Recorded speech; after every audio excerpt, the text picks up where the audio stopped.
Welcome to our first episode of Inside Thoughts Out Loud. This is our YouTube podcast, sitting down, talking to you about everything. And this is our very first episode. My name is Karita. My name is Chanel. And we are here to talk about many things. But first, we want to introduce ourselves. And because you're older, I'll let you go first. I'm not older. Yeah, you are. I'm older? Yeah. Apparently I'm older. I don't think that's true. But anyways, what, it's like the 2 days? You know you're born 1987. Don't say it like that. Well, I'm 88. Okay, fine. I'm the older one, so I'll start first. My name is Chanel, and I am a friend of Karita's, and we decided to put our thoughts together that we really should be keeping to ourselves. And we're going to say it out loud and possibly offend people, but I'm not worried about that. Are you? No, not even in the least bit. So, my name is Karita. I am younger than her. I'm 20. Oh, God. No, I'm not. No, you're not. I'm 30. That's a lie. 4. No, I'm 35. I'm married. I have a cat son, and I live in Ontario. This is where we reside. I studied law, but I don't work in law. I won't tell you what I work in because that's not even business. I don't even know why she's giving all this information. That's an intro. Intro! That also creates stalkers by telling them where you are. Ontario. It's a big place. I'm in Peterborough. That's where I'm at. Oh my God. So anyway, that's me. And we came up with the idea to do a podcast because we met each other late last year or early last year? Early last year. And we started talking and we realized, A, we're both Virgos, which is a gift in and of itself. Yeah. And B, our conversations were enlightening, funny, insightful. And they lasted a really long time during work hours, which is really frowned upon. Yeah. So there's that. And they were confronting, and they really helped each of us evolve in different ways. She would call me out on shit that I didn't realize I needed to be called out on, and I would call her out on things. So we decided, let's take our skills and share it with the world. Yeah. And so that is why Inside Thoughts Out Loud has become a thing for your viewing pleasure. Yeah. It's a lot of words, but it's not. It'll grow on you, as it'll grow on me. And we will grow on you. Hopefully. Like a wart. It's just loving. Is it an itchy wart? No, definitely not. Checking. Little small one, cute one. Anyway. Okay, so what are we talking about today? What did we come here for? So, we are going to talk about a couple of things. The first thing I wanted to do is, we were talking on the phone during work hours, and I had a question for her. And because we're very similar, you'll see, but we're also very different. And so I love to sort of get her input or her thought process on topics that I have thought about. You will come to find that I'm unique, and that's what makes me lovable. So my question for Chanel is today, what would you do if the world was coming to an end? Would you fight, survive, or unalive yourself? I like all of those options. I have to pick one? Yeah, because you can't do all. I'm definitely not fighting. I'm not a fighter. I'm a lover. You know what I'm saying? No, I'm not fighting because one, when the world gets back together, I really don't want to help build it back up, and it sucks already as it is. So I'm just probably, I don't know if I would unalive myself. Ooh, you know what? I'd have a really great steak dinner. And then I'd unalive myself. Okay, see, I've seen that in movies where they're like, this is my last night. My final meal, like they do in prison. Or, yeah, they put on their favorite music, they smoke their favorite cigar, sip their wine. I would smoke a joint. And then go to bed peacefully, and then that would be it. Mm-hmm. So I originally was of the mind that I would be a fighter, because that's how I live. I fight to survive. But there was a young lady on TikTok that brought up a good point, and she was like, as a woman, mm-hmm. in a state of no rules, no regulators, no law, no protection really, as a woman, you are extremely vulnerable to, extracurricular activities you're not interested in. Are you telling me you're worried about being... No, not zombies. But that's interesting. I just meant people. Okay. I see where we're going with this. Yeah, you see? There's where we're different, but the same. So my concern more so was like... I just wanted a clear vision on what you were trying to say. I'm not glad you needed that, because I thought that was pretty clear. I don't know. Maybe. I don't think zombies would have the... But were you referring to sexual things or Yeah. like torture? No, like a combination of the two. Basically, being afraid of men coming for you because you're a woman in a world where there are no rules, there's no law, and they're coming to take your body because why not?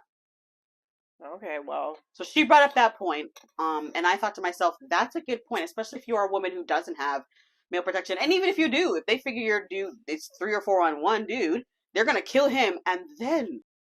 And that's not really, I don't want to say that word much, but that's not really a desired experience. Wow. So I thought. That's a whole lot to think about. Well, I mean, the with the way the world is today, it's a pretty important thought process, I would think. Yeah, I don't know. I feel like you have to like fight not to every day anyways. Not really fight, but you just have to be diligent. In that world, you're fighting. You need weapons. I have weapons in my house. Well, you got weapons, so yeah, there's that. Yeah, but I'm still a small, fragile little lady. So, and if a dude thinks I'm cute and wants to take something from me, even if he doesn't think I'm cute and wants to take something from me, he's still gonna take something from me. Exactly, and I don't want to be a part of that world. So I changed my answer from wanting to fight. So you're unaliving? Definitely unaliving. And I know, I have a husband. No disrespect to you, love. I'm sure you would fight to protect me. But if it's dudes on one dude, that's questionable, though. What's questionable? You think he's gonna fight a whole bunch of guys? Yeah, he was a boxer. Oh, true. So he has skills. He could. But that would. I don't want him to have to fight to protect me all the time. Okay. I would rather we just go to sleep together and then just be like, bye bye. Okay, so let me ask you something. Yes. This end of the world thing that's happening. Mm-hmm. Are you unaliving yourself immediately as soon as you find out it's the end of the world? No. Or okay, well, definitely not.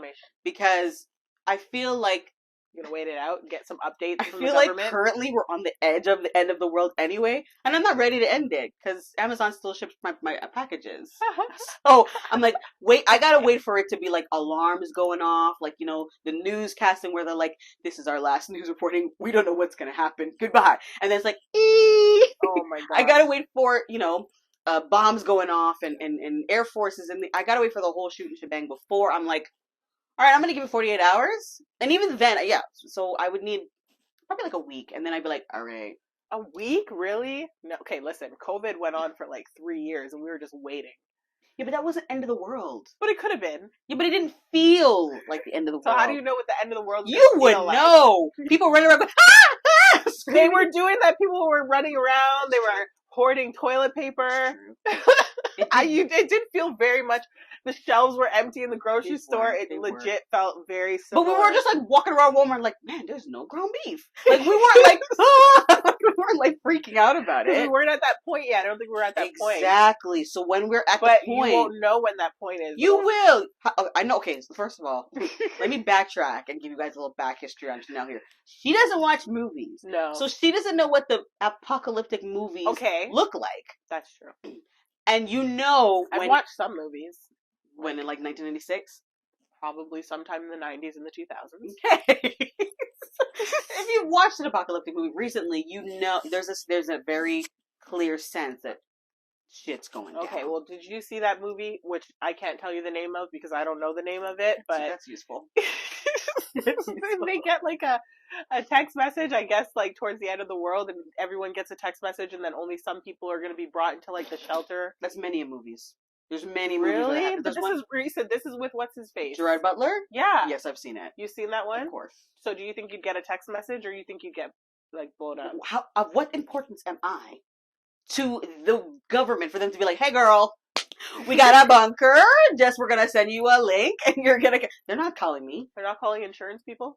Unless they figure they can use my womb, they don't care.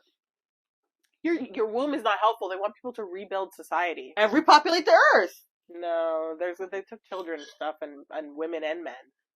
Well, that's what I mean. They took like the engineers and okay, you asked me the question and now you're telling me I'm of no importance. So yeah, I'm sorry about that. Okay. Sometimes I do that. So there we go. I would clearly be waiting probably about a week, hunkering down, try to protect my little domicile, and then I'd be like, okay, babe, you know what? Kiss the ring. Let's peace out, and we would go. Kissing the ring, damn. Yeah, kiss our rings. I'd probably make sure my mom was okay, or maybe she would unalive herself too, because she's older. That's another thing. You ever wonder what happens Well, you to know your what? I enemies? have a kid, so I don't know if I would want to unalive myself because then I'd have to unalive him. So you have to fight then. Shit. You have to fight to survive for him, her, them, Okay, well, whoever they are.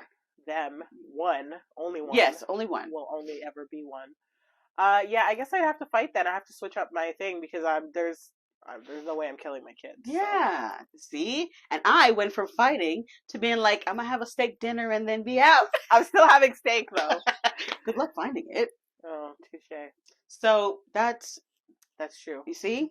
This is how our conversations go. We flutter all over the place. Okay. Um, What else you got? I have many questions, but I wanted to talk to you about my TV show. So I'm a big fan of reality TV. Oh no. Yeah. And I one of those. I also auditioned and made it almost on being on Big Brother Canada. So if you're a fan of Big Brother Canada, you've been watching this season. Big Brother is basically a collective of random people picked with different aspects of themselves, brought into a house where there's no TV, no outside world, no news, no phones, no anything. You're only inside this house. I thought it was basically like a sex monkey. No. No. No. No. Not at all. But they're not all just getting together and having sex. Some people do. That's Big Brother US, and if you know, you know. But in Big Brother Canada, or in Big Brother, basically, you're fighting to make it to be the last person in the house to win money. And it's basically by being liked the most, being strategic, winning competitions. It encompasses a lot of different skills. People skills, personal skills, listening skills. Oh my god. Yeah. Listening skills. So on this season, basically, there are a number of people with interesting personalities, and this past week's episodes were a bit confronting if you're a person of color. So basically, in the show, there's a guy named Ty, Hope, yes, and Zach. These are three males in the house that are quite alpha male, and basically what happens is Hope wins the veto, which allows him to take himself off the block because he was nominated for eviction. And he decides he wants to use it on himself. However, Ty, who is a Toronto man, which is a very important piece of information. What's a veto? Sorry. A veto is basically, I get to veto your nomination. You know, like how when you're picking like you can just take over, like, what do you mean? So as a nominee, you have the right to play for a veto, which allows you to save yourself from the block.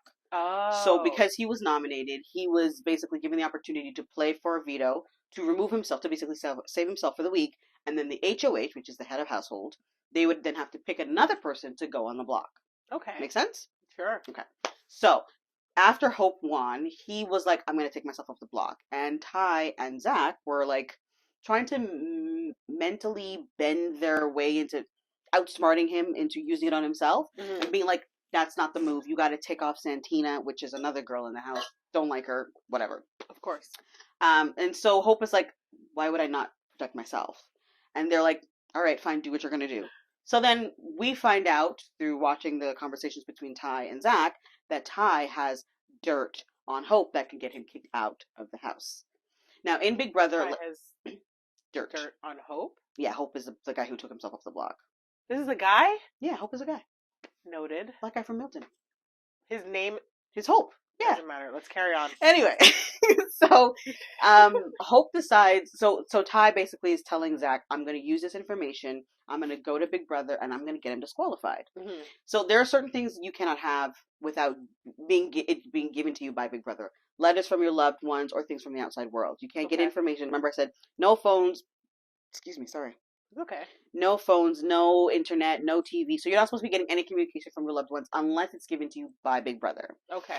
And so it turns out that Hope's girlfriend, when she was sending his clothes, snuck in a little love letter. Just a little love letter, like, I'm proud of you, you know, I miss you already, do good, blah, blah, blah. Rat on him on that for that?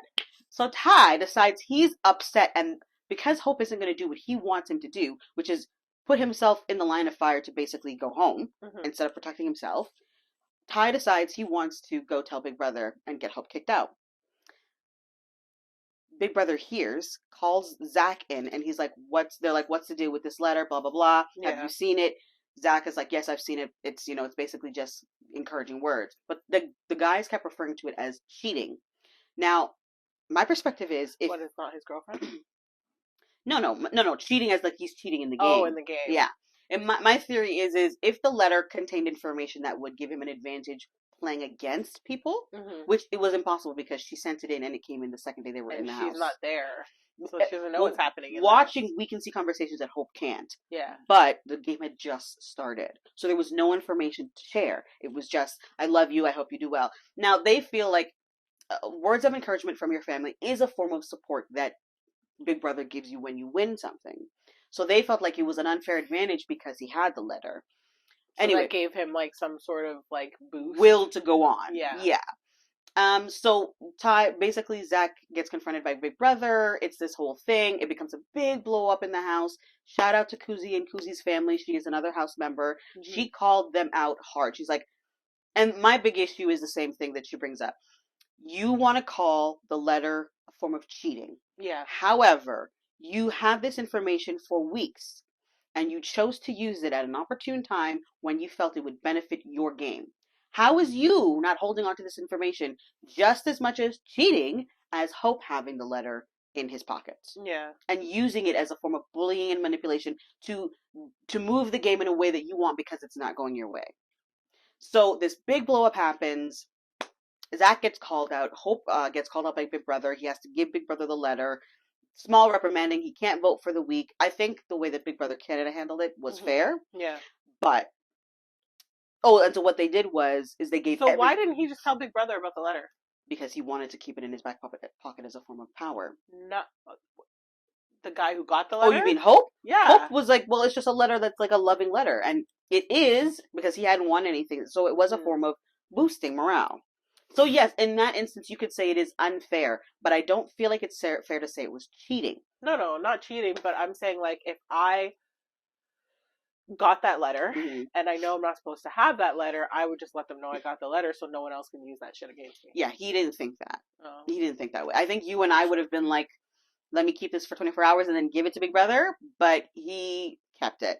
And he made the critical error of trying to build trust between himself and Ty, which he never should have done, and he gave Ty the letter. He showed it to him.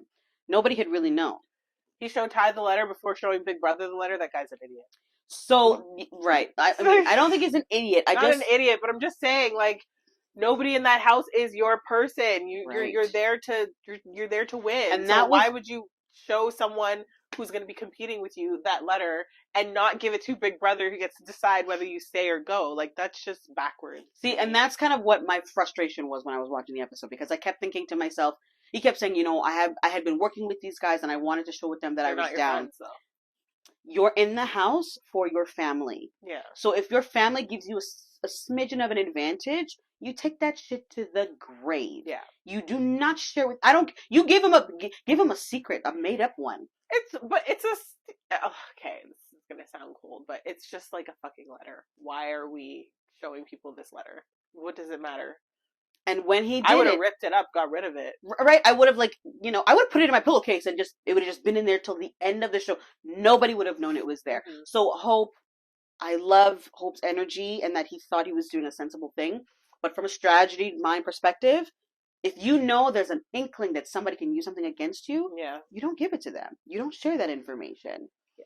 So once that happened, Hope was in his situation. Once he took himself off the block, before Ty and Zach used this information against Hope, they kind of got in his face. Now, the important part of this story is that Hope is a black male, dark skin like you and I. Ty is fair skin, and Zach is white. Okay. Ty and Zach are in cahoots, and Hope is on his own. They're well-built, strong young guys. Hope is in the room, sitting down by himself, reflecting on what's happened. Ty walks in and is very aggressive to Hope. You think I'm intimidating you? You're going around telling people in the house that I'm intimidating you? Do you feel like that? In his whole Toronto man bravado. And Hope's like, no, I'm good. You're like, we're good. Don't worry about it. Basically, back up and leave me alone. Yeah. So he leaves. Then Zach walks in. And Zach like, bro, what's going on, bro? Like, I hear you're telling people blah, blah, blah. Like, they're poking at Hope now. Bro. Yeah. He didn't say bro. Or maybe he did. I don't know. I don't listen to him. So whatever. Hope is like, it's good. Just like Zach, Ty just came in here and did the same thing. Like he's got the whole bravado. Like he is being aggressive, but I got it. I can handle it. Just leave me alone. Zach leaves and goes and tells Ty, basically pumps up the story. He's like, he just said you walked in there and intimidated him. Ty goes back in the room with Zach to now confront Hope. Hope stands up. And it looks like at this point, there's a potential for there to be a fight. Yeah. So I'm worried now because it's this energy that seems very problematic from a person perspective. That Ty and Zach target Hope and try to push him to respond aggressively so he gets disqualified on his own. Mm-hmm. And when he didn't respond that way, then they use the letter to get him disqualified another way. This is my brain working the way it does. Yeah. And when that didn't work, Zach was like, well, if they don't reprimand him the way we want to, mind you, Zach is now on the block. Yeah. Because Hope took himself down, Kuzi put Zach up because Zach is a big threat in the game. Mm-hmm. So now Zach is of the mind that because Big Brother didn't do what they wanted them to do, they have to walk out of the game. Mm-hmm. Ty is like, yeah, I'm going to do that. When it comes down to it, Zach is doubling down. He's like, they're not going to reprimand him. In fact, they've given everybody a letter. We look like idiots. Let's leave. Because Zach wanted to try to sway the votes to keep him and vote out Santina. Nobody feels like that's the right move for the game. Yeah. So Zach realizes he's about to get evicted. So what he does in a very childlike, tantrum-like way is, well, if Big Brother's not going to reprimand Hope and send him out, and if I'm not going to get the votes and they're about to evict me, I have to walk out on my own merits. Okay. And he leaves the game. He tries to get Ty to, but Ty backtracks. Mm-hmm. In true Toronto man's fashion. Come for me if you want to. I said what I said. I don't care. Wow. So Zach is now out of the game. Out of the game permanently, or just he walked out? Like he's out. Like he left Big Brother? Brother? Gave up his opportunity to win because he was about to be voted out. Let me ask you something. It's probably a stupid question. No. What do they get when they win? $100,000. That's not too bad. Canadian, yeah. Canadian in the US they get 500,000. But anyway, there's a chance to win money here, and you have riled yourself up so much about an opportunity to ruin somebody, and it backfired that you choose to walk out of the game. Now, if you were in, let's say, Zach's situation, and you are the bad guy, are you doubling down and walking out because you don't want them to have the opportunity to vote you out, or are you pulling? No, I'd rather get voted out and let it. When it happens, it happens. I'm not walking away though. Right. I felt like Zach was. But I would say that I don't think I would go to this thing anyways because I just don't like drama to begin with, and it's just too much. But if I were there and I had to deal with the drama and I'm already there, yeah, I'm not leaving until I get pulled out of there. And that's kind of why I was, as much as I don't like Ty, don't like him not even a little bit. Like I think he's a jerk, but he was like. As they were contemplating leaving, he kept going, maybe I'm taking this a little too seriously. It is a game we're playing and we didn't get the result we wanted, but we still have an opportunity to continue. How old are these men, just out of curiosity? I think Ty's like in his late 20s. I think Zach's like probably in his late 20s, early 30s. Hope was like 25, 26. Wow. Yeah. Acting like a bunch of gossip girls. That's funny. Thank you. Like that's basically what I'm trying to say is I felt like they were behaving like brats in high school. Yeah. And the minute that the crew didn't decide to rally with them, they had to kind of either double down on their bullshit or backtrack. Yeah. One doubled down and left the game. One backtracked and then watched his homie leave. And because of that, Hope got to stay. He only got reprimanded for that week. I mean, was he really his homie? Because now he's gotten one person out of the game, though. He's gone now. So. True. And he was, but no. They were homies at that time, but he's out of sight, out of mind. He's gone now. But it now puts the target on Ty because Zach was the bigger target of the two. Mm-hmm. And so now for the other house guests, if they're like, if I'm going for somebody, Ty is the next person I'm going for. Well, as much as I don't like any of these people you're describing, I feel like Zach is going to go and manipulate some people and just get a new crew. Well, he's out of the game now. So you mean Ty? Not Ty. I mean Ty will try because he was trying to rally the girls and another guy, Dan S. And it wasn't really working. That's why Zach knew he was going to go because the girls weren't deciding because they were trying to do a girls' alliance to begin with, which never works because girls can't rally. Let's talk about that. Sorry, I'm a woman, but let me tell you. Why? They should be able to. They're just not capable. Hormones, synced up periods and shit. I often feel like women have such an opportunity in these shows to rally together and be like, listen, I understand you want to pray. You like Jeff, and Jeff is cute, and you want to snuggle with Jeff and share some of your game bits with Jeff. Fair enough. But remember, he almost always has a guy alliance. Yeah. So there is value in us sticking together and you keeping some bits to yourself. If he leaves the game and he doesn't want to date you after because you didn't share those bits, then that's a little bit, that's a bit of a red flag all on its own. But women always choose dicks over each other. Oh, obviously, yeah. They always do. I don't know why, but like I'm just gonna blame the hormones and stuff because it's never worked in any of these weird shows that you watch. I think the girls, they always try yeah. but they only want to have an alliance when they no longer have an alliance with the males, or when they notice the males are, grouping up elsewhere. Then they're like, all the women are like, yeah, let's all get together. Yeah, and there's no women left at that point. There's no women left. There's like 2 or 3, and then, I feel like maybe it's because women have a competitive nature naturally to be chosen by men.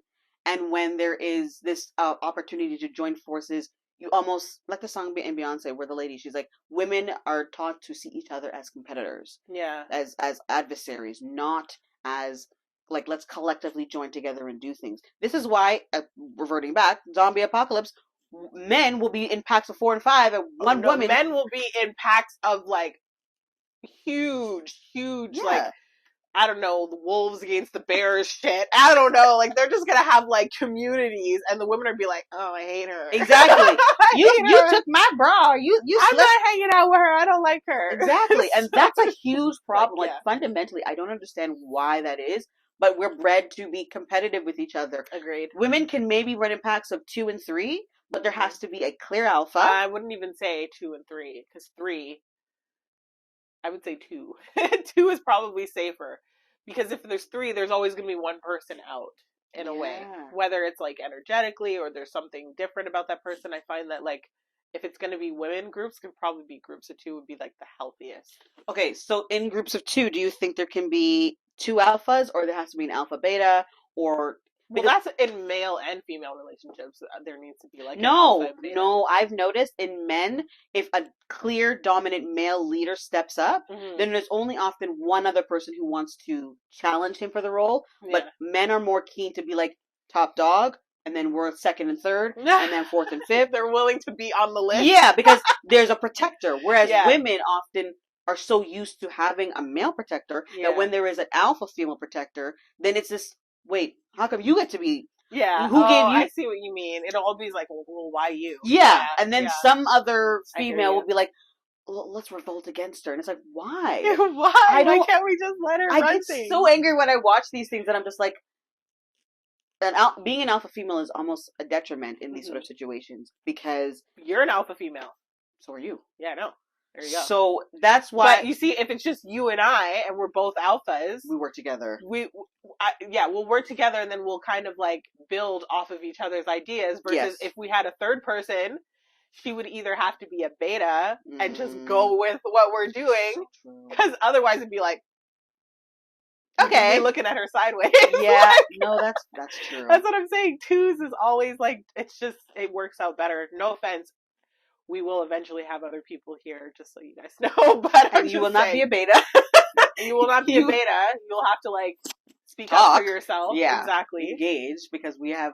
I think speaking specifically for you and I, our energies are naturally dominant.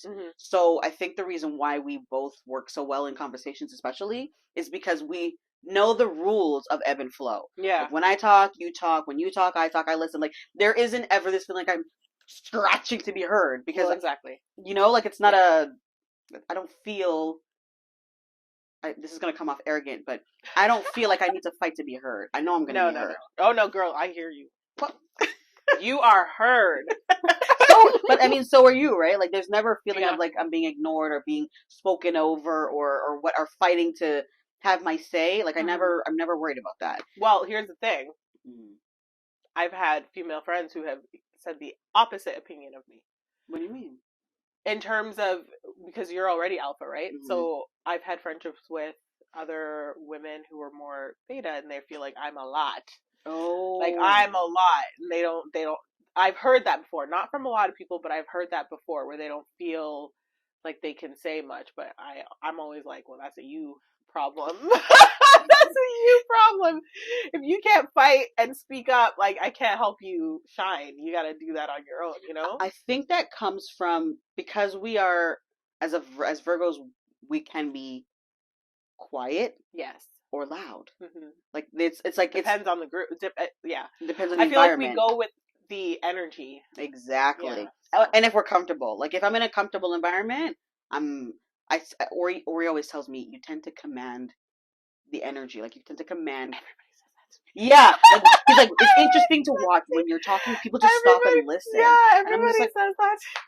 I don't know how to turn that Like, off. I was just talking shit. I don't know why anyone's listening. Right? I'm like, I'm just saying stuff, and people are like, oh, yeah, but they're like laughing. They're like, you're so funny. And I'm like, oh, really? I wasn't even joking. Right? Okay, so joking. Maybe I always thought it was a me thing, but maybe it is a Virgo lady thing. It could be a Virgo thing, or it could just be, I don't know. I don't want to give it all to Virgos because I know some Virgos that are not like that. So. No. I would say early September Virgos. Yeah, clear, but yeah, September Virgos. Yeah, no, we do. We have a specific set of skills. Yeah, exactly. I have heard that before from people where they're just really? like, yeah, like anytime you talk, it just makes sense. I'm like, not to me. I'm always like, I don't. 9 times out of 10, I have no idea what I'm talking about. I'm just shooting shit, and if it works, it works. But the way I say it makes people go, exactly. Oh, and I'm like, that's why at one point when I was in the fitness industry, they wanted me to sell because they were like, you would sell so good, and I'm like, here's the thing though, only if I'm interested in selling. If I don't believe in it, if I don't trust it, if I'm not down with it, I ain't doing. I'm shit. giving. Yeah. Because that was their big thing. They're like, you'd be so good at selling. I'm like, yeah, but the thing is I sell things I like. I would sell myself. I wouldn't sell y'all. Yeah. I would not be like, you got to work with. I'd be like, well, he's alright, you know. Or He's like if right. he's had his sleep and he's had his coffee and you come midday, otherwise he's worth crap. Yeah. So, and that's the other problem is we give a little bit too much honesty, and people are like, whoa. Why is it that we're not afraid to just be like?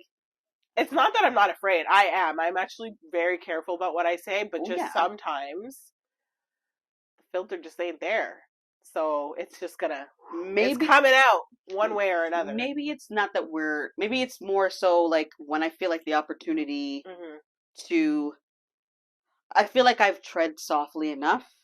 And I'm at the point now. Hear me. It's like just like I gotta say what I gotta say so you understand where I'm coming from. Because I'm trying to help you. Spell it out to you. I gotta break it down in layman terms. Yeah. Just be like, this is what it is. Yeah. Let me break it down for you. I actually did that the other day at work because I was like, we're not speaking the same language right now. Now I gotta go all like, okay, when I say this, I mean this. Yeah. Okay. Don't read between the lines. There isn't a great message. There's nothing else to see but this. Yeah. I'm being as direct as I possibly can. Yeah. If you miss it, I can't help you. Okay. Sorry. Okay. Not sorry. Yeah, I feel like that's something that and that's kind of why I think you and I gelled so quickly, is because we realized we were both direct, we were both clear, we were both honest. Not everybody likes that though. No, and that's also why I felt like it's such a good thing to do for a podcast, because there will be topics where you and I will agree to a point, and then we'll not agree. Yeah, but we can have a conversation respectfully, maturely. Well, exactly. You know, with most people though, I do take that stance. It's just they take my directness as like aggressive. Yeah, exactly. Whereas I'm like, let's agree to disagree. I don't like me not agreeing with you doesn't mean we're enemies. It just means like you run with that. Why is it so hard? I'm just not I'm not running there with you because I'm not there. But you know, I can see that you're an intelligent person and you think out things thoroughly. Yeah. So I'm not judging it. I'm just not going to agree with you. So you feel. Why do you feel like people taking the term agree to disagree? So like, I've had people literally be like, I want to change your mind. And I'm just like, no, my mind is not easily changed. Right. I'm also not easily swayed. Once I already have an idea of something, I will even listen to people if people give me advice. Like I know other people where sometimes they'll give me advice and I will listen to their advice, but listening to your advice doesn't necessarily mean I'm going to take your advice. Thank you for taking the time to tell me what you think and how you think I should do things. And I probably, sometimes I'll do it, sometimes I won't, depends, right? But other people have said to me when I give my advice, it's more like, you're telling me what to do. I'm like, no, I'm not. It's I'm doing what you do. I'm just more direct about it, and it comes off in a way that seems more like I'm trying to sway you. I'm not. I'm telling you. And I typically don't give advice unless someone comes to me with the same shit over and over again. If we have this conversation 4 or 5 times, what you're doing is not working. So I'm going to give you another suggestion. I'm going to give you something else to do. If you do it, you do it. If you don't, you don't. But don't bring that issue to me again. Once we have that conversation, don't bring it to me again. Like, we're done talking about it. That's it. You see, I feel like that's exactly my position. Like, yes. I'm never trying to tell you. It might sound that way because of how I'm delivering it, but it's because I'm passionate, because I've heard you talk about this before, and before. And it's like, okay, now I'm really going to try to help you, gently push you in the way that I feel based on my visual and experience in life, that this might be best for you. And I get that people are like, well, I feel like you're telling me, or you're trying to, like, you know how people always say to men, you're mansplaining it to me? Yeah. I feel like I get... Oh my God, I get that all the time. Right? But from men. Right. Men are like, why are you talking to me like that? Yeah. Like I'm a child. And I'm like, you acting like a child. And that's what they get. Like, it's like this whole, like, you're talking to me like I'm stupid. And I'm like, I'm not talking to you like you're stupid, but you're doing stupid shit over and over and over and over and over again. So I'm trying to And then you're bringing it to me. I'm not asking you for this information. You're bringing it to me 4 or 5 times, right? And now I'm like, okay. Let me help you. Let me help you help me, because I'm tired of hearing this shit. That's what it is. Like, I don't want to hear this anymore. And that's, ladies and gentlemen, where I'm coming from. Yeah. So help me help you. Yeah. Shut the fuck up. That's it. That's it. I don't want to hear it anymore. Not that, but it's just like, in a nice way. It's frustrating when I feel like I'm like gently trying to help you, and I'm listening to you, and we're having the same conversation over and over and over again, and you're like, I don't know, Karita. And then I'm like, I do. So I know the answer. Tag me in. Pick me. Tag me in. Pick me. Okay, here's what you do. And I share, and in my mind, I'm just sharing. Yes. But apparently, it's not. Yeah. It's a lot. It's a lot. So I need to. We are a lot. I need to get to the point of where Chanel is at, where I'm just like, I'm only going to share this advice with you once. And if you don't want to take it, that's your business. Yeah. But I no longer want to hear about it. Yeah. Because it is emotionally taxing on me a lot of times. It is. But here's the thing. I have to learn with to detach. myself. You have to learn to detach yourself from trying to fix people, which actually took me a really long time, because now I'm really just trying to focus on fixing myself. But other people, I have boundaries now. Like, don't bring this shit to me more than once. Like, no, I would say, like, I'll give people maybe 3 times to bring the same story to me over and over again. I'm going to tell you what I think, but we're not talking about it anymore. And I've actually had friends be like, I know you said you don't want to hear. There you go. See what you just said? Don't go there. I said I know you said you don't want me to talk about this anymore, but don't talk about it anymore. That's what that means. And I'm like, okay, bye, or I don't have capacity for this today. So, especially if you feel like people are coming to you to talk to you about it, to maybe see if you'll slide in a bit of advice. Okay, but I've done that though. I already told you. And you're doing it over and over and over and over again, and then you're calling me to cry about it. And then you get mad with how I deliver the message. Wouldn't you be irritated if every time you make a cake you forget sugar, and I tell you to add sugar and you don't add sugar, and then you come back and tell me the cake tastes like shit, and I told you to add sugar? Yeah. Eventually, I don't want to hear about the cake. Yeah. I also don't want to try your cake because it's sugarless. So I don't want to eat your cake either. Go away. Yeah. Yeah. I just, okay. So. Yeah, no, we're, you know what? We're all working on ourselves all the time. So I do. Not all, but most of us are trying to be better. Yeah. Most of us are self-aware. Most of us are conscious, and we're trying to, just do things differently. And that's the other thing. Like I always tell people, like, you're doing the same thing over and over again, and you're expecting a different result. Let's talk about the definition of insanity. Do you want to continue this, or you want something different? If you're saying the results you're getting is not actually what you want, then just do something different. It's actually really similar. It's like simple. Yeah. Do something different, and then if that doesn't work, guess what? You have an opportunity to do something different again, because that's life. You can just keep doing different things until it works. Why can't people just pick up on that? Just do that, guys. Just do it. Do different things until it works. Or suffer in silence until you're ready to make a different choice. And I'm fine with people that suffer in silence. It's not my problem. That's what I mean. Like, if you know deep in your gut, I'm not ready to do that because it's scary, and the chaos that I'm used to is what I'm used to, then B, stay in your chaos and keep it to stay you. in your storm. Keep it to stay you. over there. Yeah. Keep that rain over there. Yeah. But once you know you're ready and you're like, okay, I know I've talked to you about this before, but honestly, I'm ready to make a change. Can you just give me your insight? I will oblige you. I will bless you. Yeah. One last time. And pray you find the sunshine. But I need to start to just be like, yeah. No. Blinders on. Not. I don't want to hear it. I don't want to see it. What was it? I think I was watching, maybe it was a podcast or something with Taraji. And she was just like telling people to keep their rain cloud. When you're rain cloud, you stay over there. For real though. For real. Because I'm trying to work on my sunshine and your blocking rain. It. Your rain's blocking my sunshine. I can't be fighting my cloud and trying to protect myself from yours too. Go over there. Go over there. Go over there. Yeah, take all your problems that you want to stay in. And there are actually a lot of people who, because I was like this like a long time ago, I was so used to like chaotic, unpredictable situations that I would put myself into a lot of them. And if I was in something that was like the calm of the storm, I was uncomfortable. This shit's too calm. It is just too predictable. I know that this person's being nice to me, but I don't like it. You know what I mean? Yeah. And I would just like crave a little bit more drama. Now I'm just like, I want peace in my life. I don't care who has to go. You know that quote, that TikTok where he's like, I don't want peace. I don't want peace.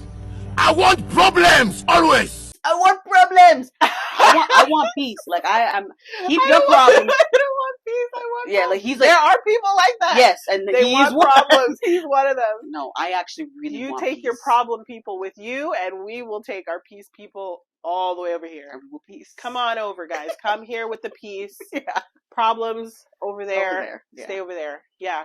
No. You're right. Wow. But yeah, I think we unpacked quite a bit today. Yeah, and I think with the discussion of peace, we will end on a peaceful note. Yeah, we're ending this. Yeah, let's wrap this up and say, problematic people, stay away from us. And for the people who like peace, yeah, we will... Doors open. See you next time. Yeah, we'll see you next time. Thank you for listening to our Inside Thoughts Out Loud. Have a great day, guys. Or weekend, or week. Live your life. Peace.